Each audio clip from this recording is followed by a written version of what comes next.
My name's Angelo, and welcome to We Want Picks. I'm going to break down the entire UFC Vegas 66 fight card, giving you my picks, my predictions, and my bets. This is the last event of the year, so strap in and enjoy the ride, because we're also going to give away $1,000. We're going to give $1,000 away to a subscriber, and all you need to do is subscribe to this channel, subscribe to our other channel, which is Picks Nation, and comment on the giveaway video. That's it. All three of those things are 100% free. You do those things, and if we hit 10,000 subscribers before the end of the year, which we're definitely going to do, we're giving away $1,000. So make sure you subscribe to both channels, comment on the video, and then we're just going to use a random comment picker, and whoever hits that gets $1,000. All the links to the channels and the video to comment on are in the description. Take 2 minutes, try to get yourself $1,000. Speaking of money, the amount of money that we have given you people over the last 5 events is insane. 61 units of net profit over the last 5 events. Net profit means we got all our money back. Then on top of that, 61 units of additional money. We've absolutely been crushing it. Premium members, hopefully you've been paying your mortgages left and right, and Christmas is going to be a lot nicer this year than years past because of everything that we've given you. Last night was a little wonky with the main event, but thankfully, moneyline bets were refunded if you had Ankalaev. And then if you had Ankalaev in your parlays, they honored the parlays. So we're good. We are up units. I was up units no matter what, even without that Ankalaev fight. Jacob needed the Ankalaev fight. He had a 4-unit parlay, which is what pulled his numbers clean up. So overall, up units big time. We've been absolutely crushing it. 61 units of net profit over the last 5 events. That does not include the safety parlay, which has hit the last 5 events, and does not include any of the other fantasy content or any of the live bets. And those are all up big as well. These are just straight up bets that we put for premium members, ready to go right there. 61 units over 5 events. This is the last event of the year. Let's continue to stack on and really make Christmas one for the ages. So become a premium member today. It's only $10 a month. $10 a month. I don't know what else I would need to do if you were thinking about it and haven't signed up yet. I have no idea. I've given you 61 units of net profit over the last 5 events. 5 events in a row. Up money, up money, up money, up money. We're averaging more than 10 units per event of profit. If a unit is $10, I've given you years, 5 years of premium membership. Go to WeWantPicks.com. At the top, click Become a Member. It's $10 a month. That is only $2.50 a freaking week. Sign up now. Get access to everything so that you can make a bunch of money. WeWantPicks.com. At the top, click Become a Member. And if you want $50, listen, every dollar counts. You want $50 before the holidays? Go to WeWantPicks.com/bets. Sign up with any one of our betting partners using our link. Make a deposit, and we'll send you $50. It's affiliate marketing. They pay us, we pay you. It's very, very simple. Very simple. WeWantPicks.com/bets. Use the link, make the deposit. We'll send you $50 as a thank you. And let's jump into this card. We have 14 fights. And listen, the last card I thought was tricky as hell. UFC Orlando, I thought was tricky as hell. We managed to clean up and make a bunch of money there. This is another card that I genuinely feel like is really, really tricky. So hopefully things just keep trending the way they have been and we close out the year just on a beach in Bali. But let's go ahead. Sergey Morozov taking on Journey Newson. Sergey Morozov is a busy striker. He averages about 3 takedowns per fight as well. He's a good counterpuncher with a solid power behind him. His counter striking works really well for him because he baits you into a striking match before dropping and then shooting. Even in fights where he is taken down, like against Umar Nurmagomedov, he never stops moving. He never settles in. He keeps his head and his chin straight up, which can make him hittable though.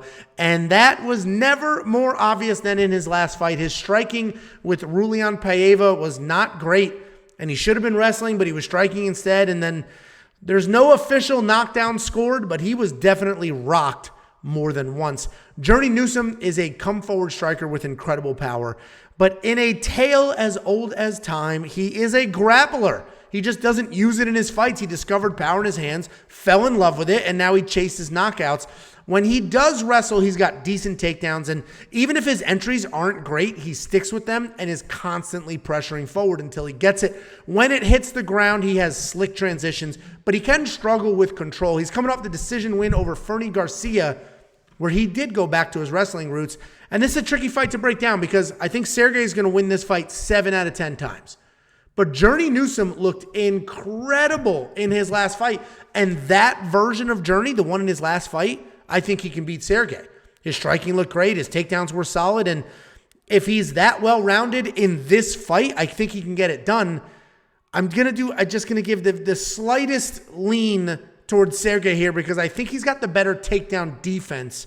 And I think he could potentially stop a takedown attempt or two and then get his own. But right now, Morozov's a decent favorite, but this should be a 50-50 fight. And I am going to find a way to bet on Journey Newson for sure. Then we have David Dvorak taking on Manel Kape. David Dvorak is a striker with nice forward pressure and activity. He has really nice low kicks paired with solid boxing, and he's fundamentally sound and very good overall. He has no takedowns in the UFC, but he does have solid grappling when he needs to, and he showcased some of that in the scrambling and the submission win over Janquimo Ronderos.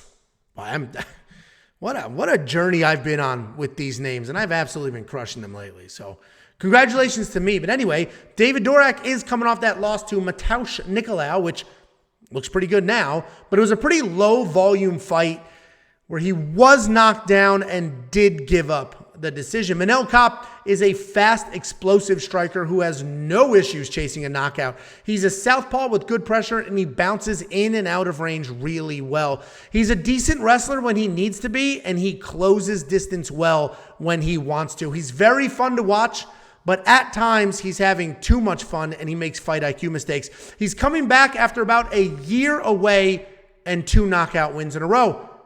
I like David Dvorak in this spot. Manel's dangerous for sure, but he can be a little too hesitant, and he lets his opponent set the pace. Dvorak is very technically sound, and he can use those leg kicks to stay out of danger and sort of take that explosiveness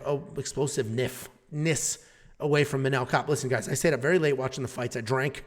It's early.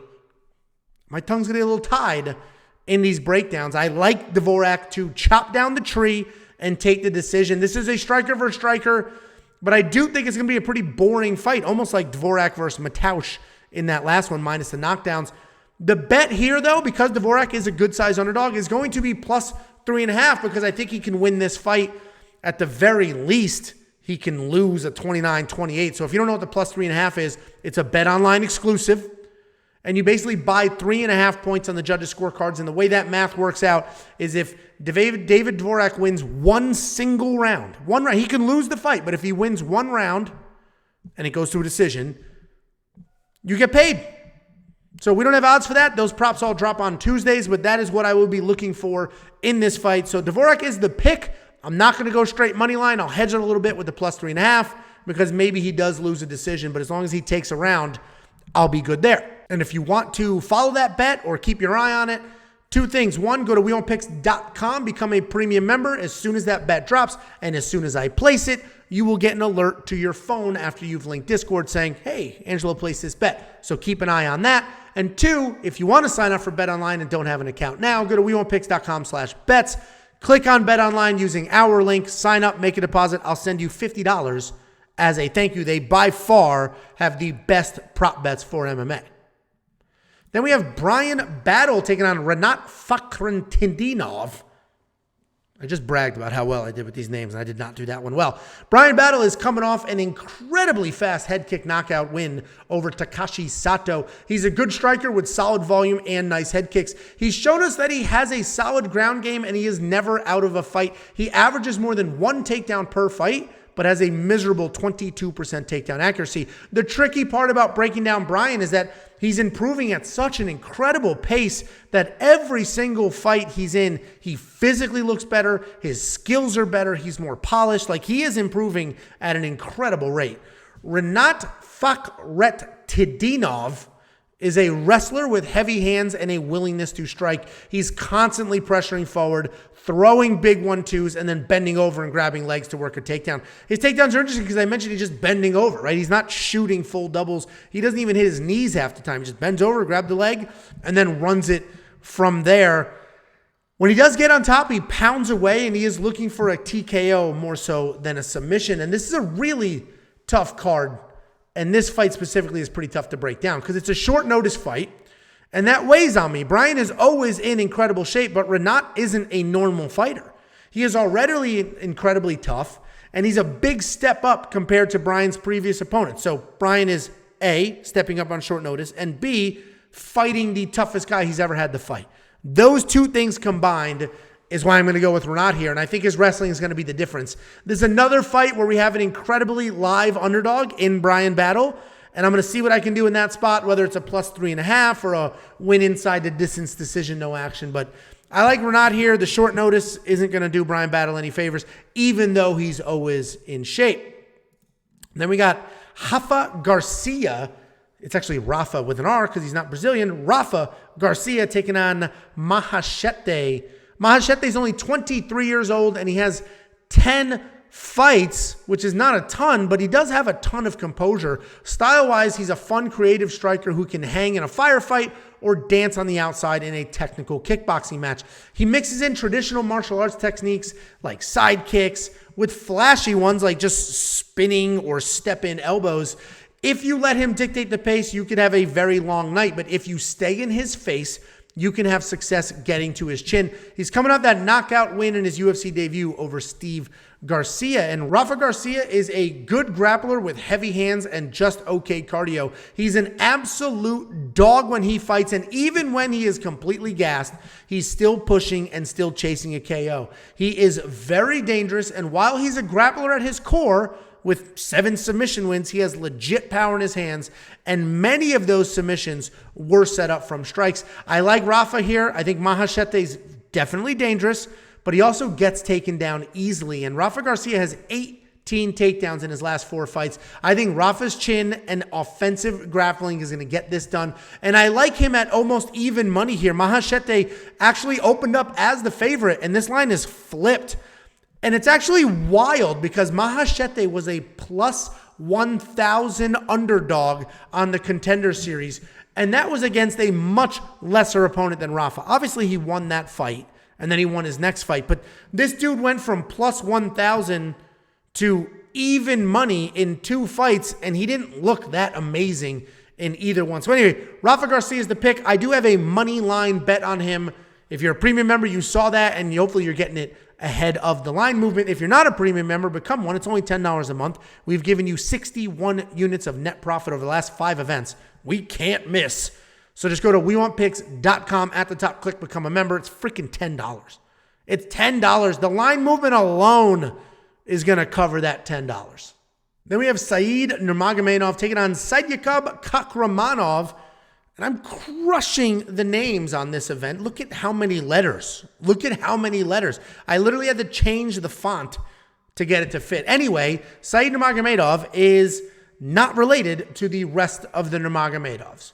And it's pretty obvious because he's not a wrestler. He's a flashy striker who uses his length really well. His range keeps him dangerous both in and out of the pocket. He can literally throw kicks to your head while standing only a few feet in front of you. His striking is versatile, and he has an impressive 4-2 striking differential with an okay 61% takedown defense. He's 5-1 in the UFC with 3 stoppages and only 2 takedowns. And the highlight here is only 2 takedowns. Don't see the last name and then jump to conclusions and just start parlaying this dude because you think it's going to be Wrestle City. Saidyokub Kakhramonov is a very well-rounded guy. He's comfortable on his feet with a quick jab and a good amount of low kicks that he uses to gauge distance. You could label him as a striker, but he has very good takedown defense, very good takedown offense, and solid submissions as well. He's coming off the absolute destruction of Ronnie Lawrence, where he had 10 takedowns and 12 minutes of control. And going into this fight, his last fight, a lot of people thought that Ronnie Lawrence was just going to body Kakhramonov, but that is not what happened. It wasn't even close. We always knew that he could strike, and now we know he can wrestle. So I like Kakhramonov in this fight.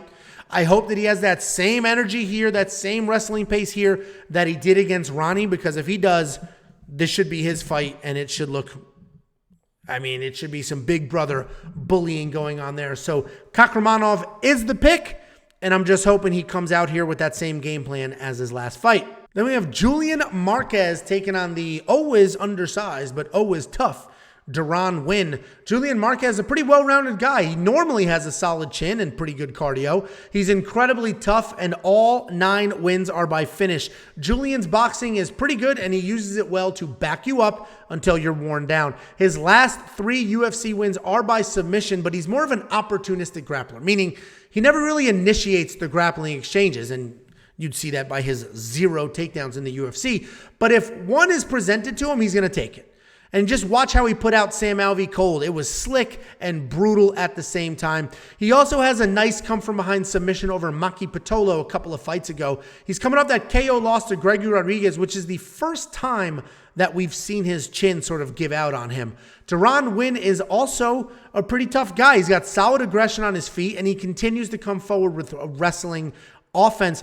He's got an insane 12 takedowns in his win over Antonio Arroyo and 6 against Darren Stewart before that. He's just a short little tank of a guy with looping power shots, powerful hips, and a very straightforward game plan. He relies on being tough while throwing bombs and shooting takedowns. He's coming off the very one-sided loss to Phil Hawes, where he was absolutely pieced up before the ref eventually came in and stopped it.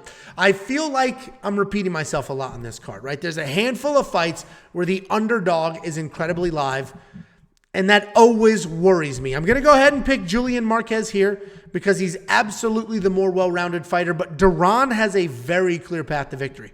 Come forward, throw heat, get the takedown. Julian only has a 53% takedown defense, and he has been taken down 14 times in 6 UFC fights. Luckily for him, he was able to sort of win most of those.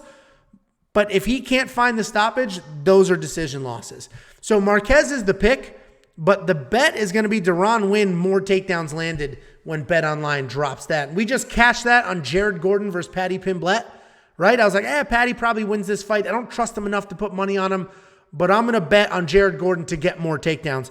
Same thing here. I mean, the line's probably going to be juiced because Deron is the wrestler, but even at minus 350, all he needs to do is get more takedowns than Julian. He doesn't even need to win the fight. Just get more takedowns than Julian, and I'll get paid, and I'm positive that'll happen.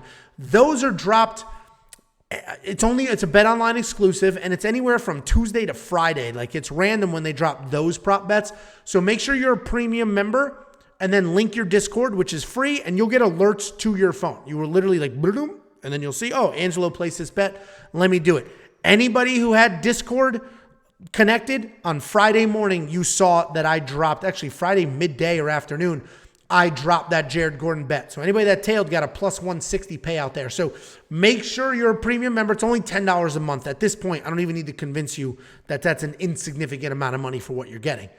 But make sure you link your Discord. It's 2 clicks. It's free. It costs nothing. And if you don't have a Discord, just make one, and you'll get alerts to your phone when we place these bets. And it's very important for prop bets because lines move. So you want to hit that before those lines take off on you. Then we got Jake Matthews taking on Matt Semelsberger. Jake Matthews is a pretty well-rounded guy. He's got solid wrestling, very good grappling, and a nice variety of strikes. He works angles well and has no problem mixing up body shots and head shots. He averages almost 2 takedowns per fight. He has a solid striking differential of 3-2 and very real power in his hands. We saw that power in his knockout win over Andre Fiallo after a year away. Matt Semelsberger is an aggressive striker who just marches forward. He's got solid leg kicks and good body work. He has power, but he gets most of his finishes with grit and pressure. The marching forward can wilt some opponents who don't like that pressure, but it can also get him in trouble at times. He's coming off that loss to Alex Morono, where he had no answer for the striking volume, but did have a knockdown and a takedown. And I love Jake Matthews in this spot. And the reason I love him is that Semelsberger versus AJ Fletcher fight. AJ took Matt down 4 times on short notice and would have won that fight if he had just a second or 2 more of control time. The Alex Morono fight showed us that Matt is dangerous but can be out-volumed. I like Jake Matthews to not only out-volume Matt in his feet, but also take him down and control him on the ground. He'll get the takedowns that AJ got, but he'll have more control. Obviously, when you have someone who hits as hard as Semelsberger, he's always going to be live. But I can't make picks or bets hoping for a come-from-behind KO. So Matthews is the pick here, and I'm pretty confident on him to get it done. Then we got Cheyanne of Vlismas taking on Cory McKenna. Cheyanne Vlismas, formerly Cheyanne Bays. This is where all the turds and dorks that have no personalities or sense of humor make jokes about her and Roman Dolidze. It's stupid. She's a grown-ass woman, and she's fighting Cory McKenna. So Cheyanne Vlismas is a fun striker with high output and pressure with combinations. She may not be the most technically sound kickboxer, but her striking differential is pretty impressive at 5-2. She also has solid takedown defense at 60%. And that might sound low to you, but if you remove the Montserrat Ruiz fight, Cheyanne has defended every single takedown attempt on her in the UFC, which was 10. She's coming off the win over Mallory Martin, where she landed 146 strikes and defended 5 takedowns for Fight of the Night. Cory McKenna is a very well-rounded fighter and a ton of fun to watch. She literally does everything. She'll march forward throwing 1-2s. Then she'll back away and stay out of the pocket and throw Superman punches or head kicks to get back in. When she grapples, she's got okay entries, but she will literally just pick you up and slam you before working submissions. She can be hittable. She definitely needs to clean some things up and actually calm down a little bit. But she's tough, she's busy, and she makes it work. She's coming off that win over Miranda Granger, where she had 3 takedowns and almost 5 minutes of control time before getting the submission. This should be a really fun fight. I imagine Cheyanne will be the better striker and Cory the better grappler. Cheyanne's takedown defense has absolutely improved, but so has Cory's takedown offense.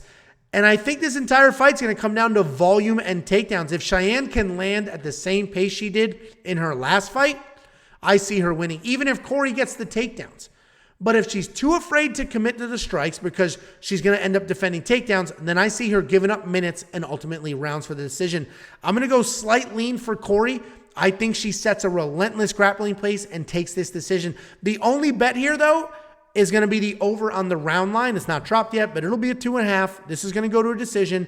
And I have had a ton of success lately, the last 2 or 3 weeks, contributing to the massive amount of units we've been putting on the board, are round prop parlays. Just 2 or 3 fights.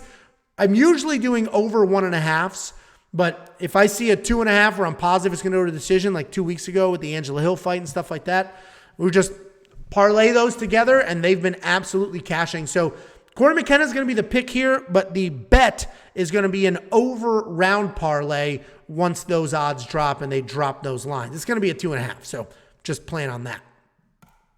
Then we have Cody Brundage taking on Michal Olenjachuk.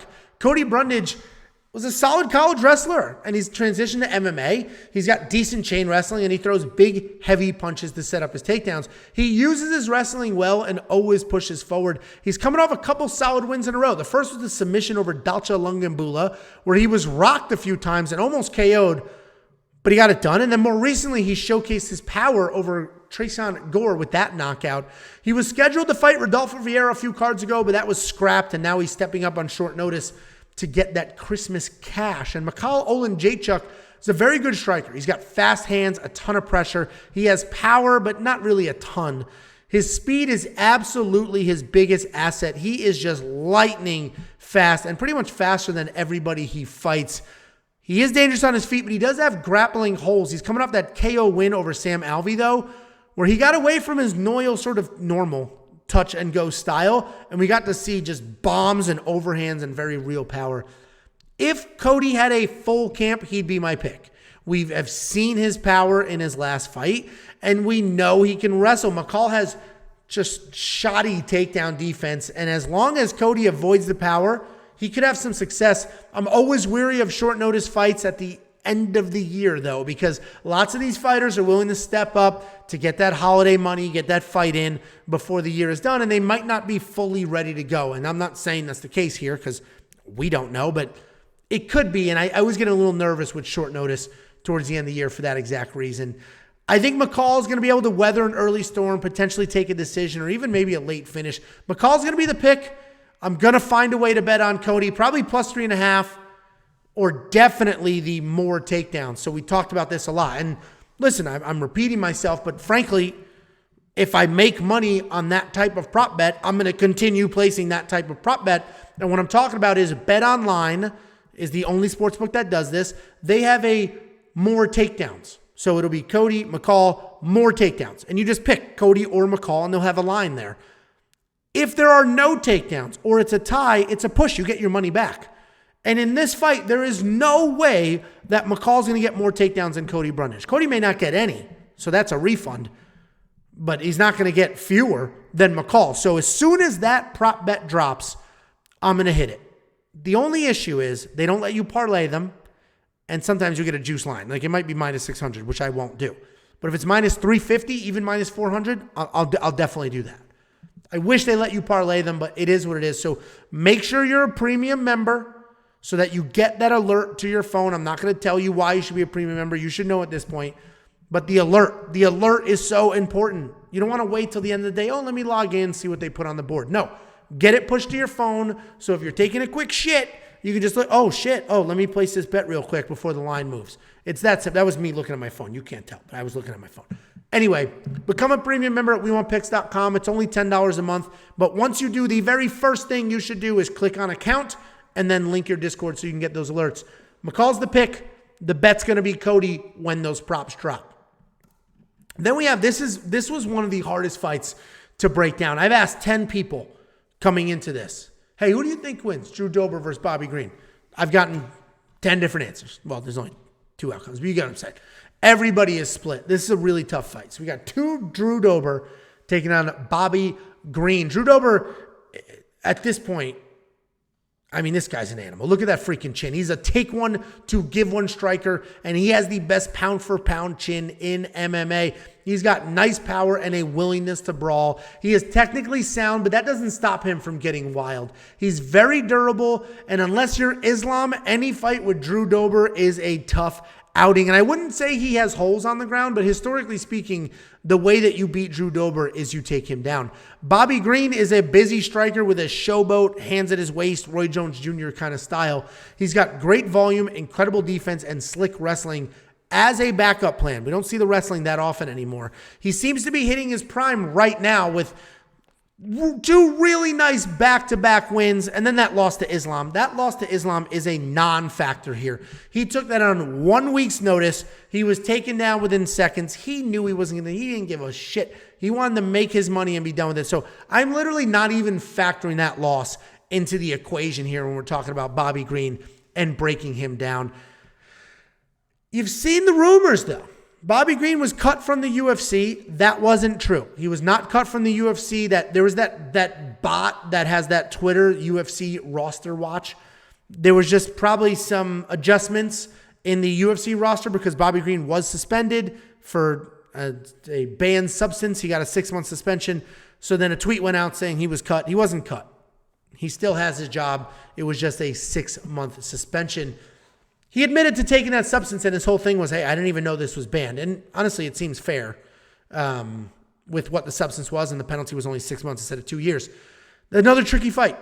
Bobby should be the more technically sound striker with higher volume and better defense, but Drew will absolutely have the power advantage, and he has that freaking chin. Bobby's not a guy that you can just put away easily, and even Fiziev had trouble with Bobby. Drew Dober has only won 3 decisions in the UFC, and 2 of them needed his wrestling, which I just don't see working in this fight. This is a really tough pick, and what's going to suck is that this card is going to murder a lot of people. There are going to be a lot of people just devastated with this card. There's going to be a lot of decisions that go a weird way or just a lot of fights that go the opposite way. And that's going to suck, especially before the break. But I'm going with Drew Dober here because I think he's the more dangerous guy. But this could look a lot like Bobby versus Nasrat, where Drew Dober's just getting touched up. So Drew Dober's the pick. I'm probably going to stay very far away from this fight as far as bets are concerned because I'm not confident enough, and I'm not going to be the idiot crying in my own tears on Saturday when it goes the opposite direction. The reason we're up 61 units over the last 5 events is because we pick our spots. Listen, Patty got that decision. But if you listen to those breakdowns, I was full, don't bet on Patty, don't put him in your parlay. So he ended up paying people, but he shouldn't have, and that's the point here. You don't need to bet every fight, especially not close ones like this. Then we have Bruce Leroy taking on Julian Erosa. And Alex Caceres is a tried and true vet, even though he is only 34 years old. He's pretty good everywhere. His striking is solid. His durability is solid. His wrestling and grappling are better than you would expect. And he's got a wealth of experience against pretty high-level opponents. He does not really have raw power, but he has volume, accuracy, and nice scrambles. He's coming off that loss to Yusuf Zalal that broke a 5-fight win streak. Julian Erosa is incredibly fun to watch. He's very violent, a good striker. He's got a ton of finishes. He throws absolutely everything with intent. He has his most success. Oh, I knew I was going to butcher that. Guys, I told you. I was up late, drinking. I woke up at 5. It's been a day. It's been a day. He throws absolutely everything with intent. He has his most success fighting at range, but has no problem getting sucked into a firefight. He has solid MMA jiu-jitsu if he needs it, like we saw against Charles Jourdain, but it's not something he looks for. And when he does get takedowns, it's mostly for damage. He's done a really good job working in takedowns recently, though, with 7 in his last 3 fights. He's coming off that win over Hakeem Dawodu, where he avoided the power and he fought smart. I love Julian Erosa in this spot, and he's one of the few confident picks I have on this card. I think he can win the stand-up exchanges and then stay alive if it hits the ground. He should have more power, more volume, and good enough takedowns to keep Leroy guessing. Obviously, when you get somebody with as much experience as Caceres, they can sneak out a win, but Julian should be dangerous enough and well-rounded enough to get this done. So Julian Erosa, I'm very confident in that fight. Maybe too confident, but I am confident in that fight, especially that he's been wrestling a little more lately. Then we have Amir Albazi taking on Alessandro Costa. Amir Albazi is a legit prospect. He's got solid grappling, solid striking, and he sets a very nice pace. He's very comfortable striking, where he's just light on his toes and he bounces in and out. He's got a nice long jab. The fact that he is light on his toes allows him to quickly lower his level and then snatch up legs and wrestle. On the ground, he's a very slick grappler and isn't just a wrestler looking for control. He'll take risks, he'll roll for positions, and he'll snatch things up. Amir is very good, and I expect him to be ranked in 2023. He's coming off the first round submission win over Francisco Figueiredo just a few months ago. Alessandro Costa is a solid striker with pretty good takedown defense. His striking style is a high, tight guard, and he is patient. He'll wait to find his spots. When he finally takes his hands off of his haste to throw, he throws with 100% intent and does a really nice job of small combinations. So he'll leap in with a left to the body, then go straight to the head. He's got very real power, but he can be low volume. I love Albazi here. He's definitely going to need to be careful with the raw power of Costa, and he's going to need to be careful, just not to chase. But he should be better literally everywhere outside of raw power. So I like Albazi to point strike, to work in the takedowns. This is going to be a very clear win, potentially a stoppage. I think Albazi's good for parlays, and I think the best bet here is going to be minus 3.5. We talk about the plus 3.5, where a fighter just needs to win one round, and then you get paid. They have the exact opposite. You can subtract 3.5 points. So if Albazi wins inside the distance or a 30-27 on at least 2 scorecards, you're good. You get paid. And I think that's exactly what happens here. I don't see Albazi giving up a round. So as soon as those drop on Tuesday, I will look at that. I'll probably jump on that bet, take that bet. And that's a great bet when you have expensive favorites that you don't think you're going to give an inch in the fight. So once those drops, I'll hit it. If you're a premium member, you'll get the alert in your phone. So just make sure your Discord is linked. Then we got Arman Sarukian, and he's taking on Damir Ismagulov. And this could have been the main event. This is an amazing fight. This is an amazing fight that has title implications, at least, soon. Arman, incredible wrestler who has managed to piece together a very nice striking game as well. He uses his solid footwork, his setups for both his strikes and his takedowns. He's athletic, and he's going to mix in kicks fluidly. He's coming off that close loss to Gamrot, where you're going to see that he was taken down 6 times if you're only looking at the stats. But there were positives as well. He defended 15 takedowns and landed more total and more significant strikes in a 5-round war. A lot of people thought Arman won that. I don't think he necessarily won, but he looked much better in real life than the stats will tell you. Damir Ismagulov is a terror. He's very good everywhere and has the cardio to back it up. He's a smart fighter, and he makes adjustments throughout the fight. He uses his length and range for the striking and then works in takedowns when he needs them. He has wins over Thiago Moises and Joel Alvarez, where he showcased his dominant striking, and then he has wins over Alex Gorgies and Rafael Alves, where he worked in his wrestling. He's a very dominant guy. He's not a finisher at all. He's coming off the split decision win over Garam, where he went 0 for 6 on takedown attempts. And this is a razor-thin fight between arguably 2 top 5 guys that could both be champion within the next year or two. Arman is a mid-sized favorite here, but it should be closer than that. I'm a huge Arman guy, and if you remember, the same hate I got for saying Ilia Topuria was going to smoke Bryce Mitchell, I got when I said Arman was going to smoke Joel Alvarez. And it makes no sense because they were the favorites. And people, you idiot, you don't know. And then absolute destruction. So I'm an Arman guy, and he's going to have a place in my heart forever. I think he looked decent in his last fight, but he did start to fade, and that's what cost him. Damir has incredible cardio, and fading against could cost him here as well. But this is a 3-round fight, not a 5 like Arman's last fight. I'm going to stick with my guy here. I'm hoping that loss to Gamrot just sort of helps moving him forward. I think he learns from that loss, tweaks a few things, and continues to improve. And luckily, Damir is not the wrestler that Gamrot is. And I see Arman getting the takedowns and winning the scramble. So Arman Tsarukyan is the pick. He's absolutely the pick. This is another takedown prop bet. We'll do the more because Damir's not going to take down Arman, and Arman is either going to take down Damir or not get a takedown. And either way, I'm good. I'll get a refund or I'll get paid. So again, premium members, link your Discord. Make sure you get that alert when I place that bet. Jared Cannonier taking on Sean Strickland in the main event. Jared Cannonier is a very powerful guy. He's incredibly dangerous. He switches from southpaw to orthodox, and he throws kicks from both sides as well. He's got okay grappling, but it's mostly defensive. He is massive for this weight class, and if you don't know, he started his career at heavyweight, and he just slowly worked his way down. He has only 2 takedowns in the UFC, but if he ends up on top, he's got a ton of power and pressure. He's coming off that title fight loss to Israel Adesanya, where he went 0 for 4 on takedown attempts, but he did land 143 total strikes, and he did take a round off him. Sean Strickland is a blue-collar striker. He just walks forward. He throws a ton of punches. He doesn't have incredible power, but it can be deceiving, right? He'll land jabs that seem to do some real damage. And even though the strikes are coming from his arms and not his hips, he manages to touch people up. He's got fantastic takedown defense at 85%. And we saw against Uriah Hall a pretty impressive takedown offense game as well. He had 4 takedowns in that fight, and now he averages more than 1 per fight total. He's coming off the flatline knockout loss to the now champion Alex Pereira. A lot of people love Sean Strickland, and certainly in press conferences, right? He's a ton of fun, but I think he's overrated. He walks forward throwing arm punches, and he has somehow beaten some solid fighters like Jack Hermanson, Krzysztof Jotko, and Brendan Allen.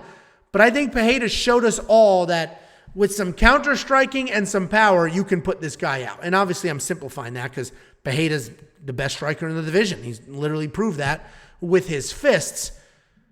I think Jared can win this fight. He has a good enough chin to not have issues with the arm punches, but he's going to need to pick up the volume. He averages about 4 significant strikes per minute, where Strickland is at 6.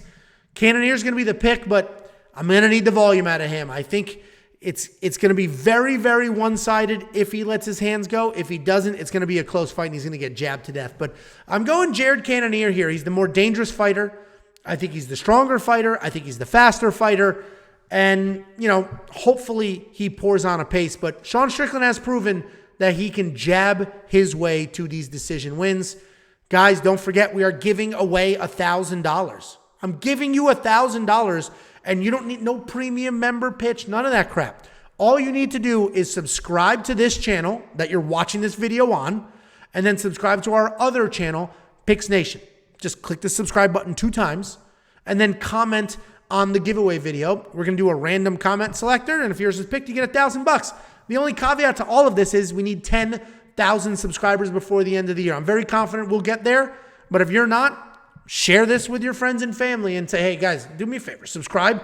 We got to get this to 10,000 so that I can get my 1,000. And frankly, I'll put it up to vote when we get a little closer. If we're going to do $1,000 to one person, or maybe you prefer, a couple people getting 500, 4 people getting 250, we'll figure out. But the goal is to get to 10,000. So make sure you subscribe, comment to be eligible.